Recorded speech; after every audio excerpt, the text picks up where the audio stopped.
Selamat malam, sahabat-sahabat GPIB, pencinta night call dan morning call dimanapun berada.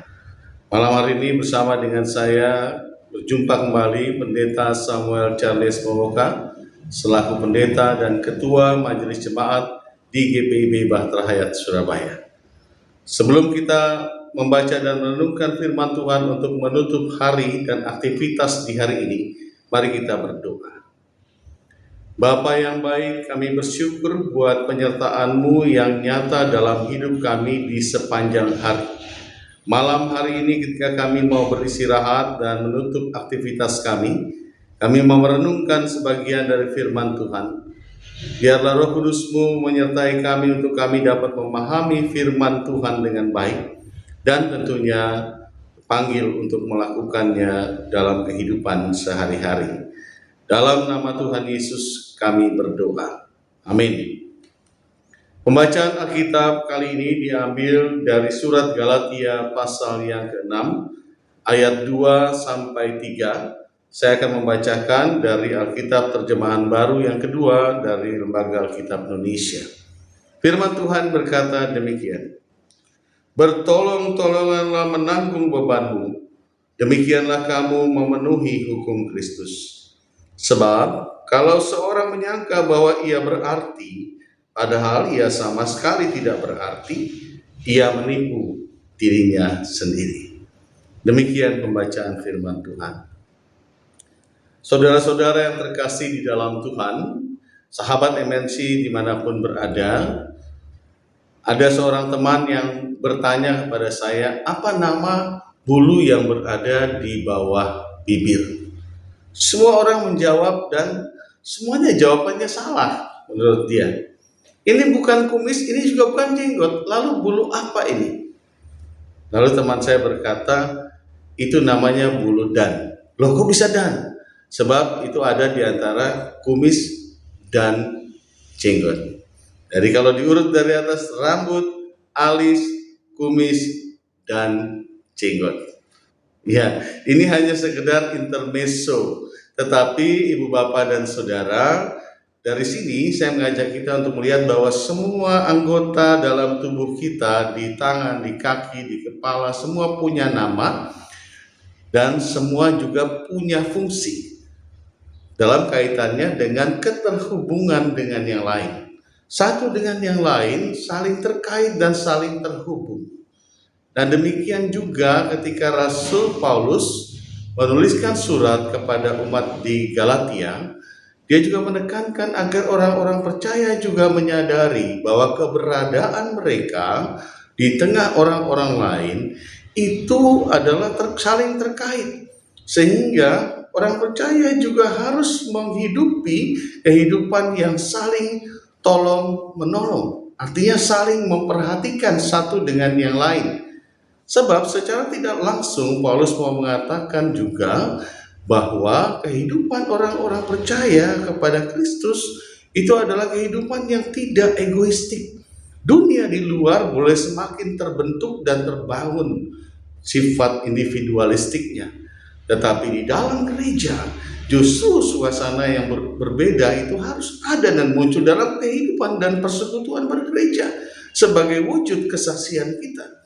Bahwa kehidupan orang percaya harusnya saling memperhatikan, saling menguatkan satu dengan yang lain, dan mau saling peduli akan keberadaan dan pergumulan orang-orang yang lain. Jika dikatakan menanggung beban, beban ini tentu bukan hanya beban secara material, makanan, minuman, uang, dan lain sebagainya, tapi juga beban moral dan juga beban mental. Karena saat itu orang-orang percaya yang ada di Galatia berada dalam tekanan ketika mereka percaya kepada Kristus, terutama yang non-Yahudi, harus tetap disunat dan harus tetap mengikuti hukum Taurat. Dan menurut Paulus itu keliru. Karena itu harus saling mengingatkan satu dengan yang lain, harus saling menopang sebagai umat Kristen yang telah dimerdekakan. Orang percaya hadir untuk saling menguatkan dan menopang satu dengan yang lain. Nah, karena itu Paulus juga tutup di akhirnya dengan mengatakan ayat 3 itu bahwa dengan demikian kamu memenuhi hukum Kristus. Hukum Kristus yaitu kasih. Dan dengan bertolong-tolongan dan memperhatikan kasih itu diberlakukan. Bukan hukum Taurat, tapi hukum Kristus, yaitu kasih. Karena hukum dalam Kristuslah ada kasih. Nah, kita ingat bahwa ketika Yesus pun melayani, dia berhadapan dengan aturan-aturan atau hukum-hukum Taurat yang membuat kasih tidak bisa diberlakukan. Ketika dia menolong orang yang sakit yang membutuhkan pertolongan di hari Minggu atau di hari Sabat atau hari Sabtu, itu ditolak, dikecam. Karena mengapa melakukan itu? Melanggar, padahal orang itu butuh pertolongan. Artinya kasih harus tetap didahulukan. Itulah kenapa dikatakan bahwa Kristus menggenapi hukum Taurat. Nah, Bapak Ibu dan Saudara yang terkasih, selanjutnya dikatakan dalam ayat yang ketiga bahwa sebab kalau seorang menyangka bahwa dia berarti padahal dia sama sekali tidak berarti, ia menipu dirinya sendiri. Semakin menegaskan bahwa orang-orang percaya harus menunjukkan perannya bukan dengan kata-kata, tapi dengan perbuatan, dengan kasih yang nyata dalam kehidupan bersama. Kehadiran orang percaya harus bisa dirasakan dengan yang lain. Kehadiran orang percaya harus terhubung satu dengan yang lain, sehingga satu dengan yang lain dapat merasakan hidup yang bermakna, hidup yang berarti. Bukan hanya menjadikan hidup kita menjadi berarti di hadapan orang lain, tapi orang lain pun berarti bagi kita. Keberadaan kita dengan yang lain saling terkait di dalam kehidupan yang berlandaskan kasih. Ibu Bapak dan Saudara yang terkasih, menutup hari ini firman Tuhan mengajak kita berefleksi. Yang pertama, seorang filsuf terkenal yang bernama Gabriel Marcel, dia menekankan tentang cinta. Dia menulis tentang cinta, bahwa cinta itu terkait erat dengan hadir atau kehadiran. Kristus itu mencintai kita, dan karena itu dia hadir. Hadir itu berbeda dengan ada. Kita bisa ada di satu tempat, tapi belum tentu kita hadir. Tapi kalau kita hadir, itu berarti kita ada. Nah, ketika Kristus nyata dalam kehidupan orang percaya dan dia hadir, memberikan dan menyatakan kasih, bahkan kasih yang paling tinggi dengan kematian dirinya di atas kayu salib, itu adalah wujud kehadiran yang paling nyata yang ada dalam kehidupan orang-orang yang percaya dan beriman kepada Kristus.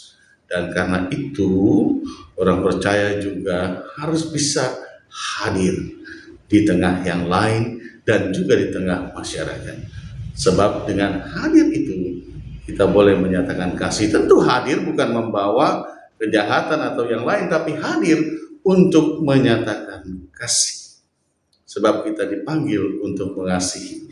Lihatlah dan rasakanlah banyak orang di sekeliling kita yang berada dalam tekanan hidup yang sangat berat, yang berada dalam pergumulan yang tidak ringan. Mereka merasa seolah mereka sendiri, mereka merasa bahwa tidak ada yang bisa dan mampu menolong dirinya. Kita dibutuhkan, dan kita juga membutuhkan yang lain. Karena itu, mari berlakukan kasih. Mari hadir di tengah-tengah kehidupan kebersamaan dan di tengah-tengah orang-orang yang membutuhkan. Nyatakanlah dirimu dan ungkapkanlah bahwa ada kami yang selalu menolong, menyertai, yang bersedia untuk mendampingi, meskipun kita juga tentunya tidak lepas dari pergumulan. Tetapi ketika kita mau mengasihi, kasih Allah sudah jauh lebih dulu mendampingi dan menyertai kita. Ingatlah, Kristus dalam penyertaan Roh Kudus selalu menyertai saudara dan saya. Tuhan Yesus memberkati kita. Selamat memaknai kehadiran kita di tengah yang lain. Selamat memaknai cinta kita di antara dan bersama yang lain. Tuhan Yesus memberkati. Selamat beristirahat dan menutup aktivitas kita. Kita berdoa. Tuhan, kami mengucap syukur kalau kasih dan rahmat-Mu senantiasa Engkau nyatakan dalam hidup kami. Tidak pernah putus kasih setiamu kami boleh rasakan. Karena itu ajar kami juga untuk dapat menyatakan kasih itu dalam kami mau menanggung beban satu dengan yang lain dan saling bertolong-tolongan. Sebab kami dibutuhkan bagi yang lain dan yang lain juga membutuhkan kami. Dan terlebih lagi, Tuhan telah hadir di sepanjang hidup kami dengan kasih yang besar, selalu menopang menyertai, bahkan Kau menghadirkan keselamatan dalam Kristus dan senantiasa menyertai dalam penyertaan Roh Kudus. Sehingga sudah sepantasnya kami bersyukur dan mengungkapkan cinta itu dalam kepedulian kepada sesama. Terima kasih Tuhan. Kami berdoa bagi seluruh jemaat GPIB dimanapun berada dan juga sahabat-sahabat GPIB. Berkati mereka dalam berbagai pergumulan yang mereka rasakan. Biarkan mereka percaya bahwa mereka tidak sendirian. Ada Tuhan Yesus yang menyertai, ada Tuhan Yesus yang selalu mendampingi, Roh Kudus yang menguatkan dan menghiburkan.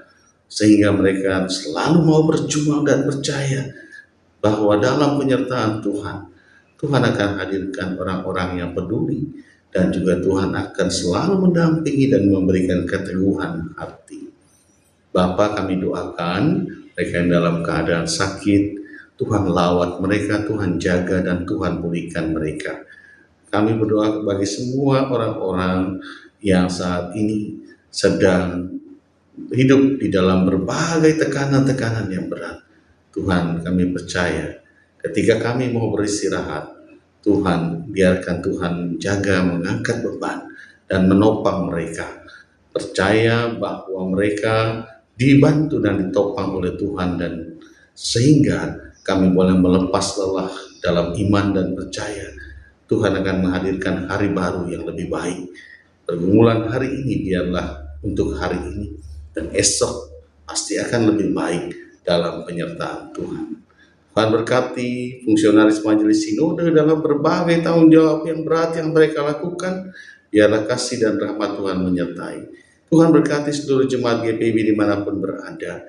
Biarkan seturut firman Tuhan kami pun juga boleh menyatakan presbyterial sinodal, berjalan bersama dalam saling menopang satu dengan yang lain, baik jemaat besar kecil, kota desa, sama-sama saling menopang dan menguatkan. Inilah doa kami Tuhan, ampuni salah dan dosa kami, hanya di dalam nama Tuhan Yesus kami berdoa dan mengucap syukur. Amin.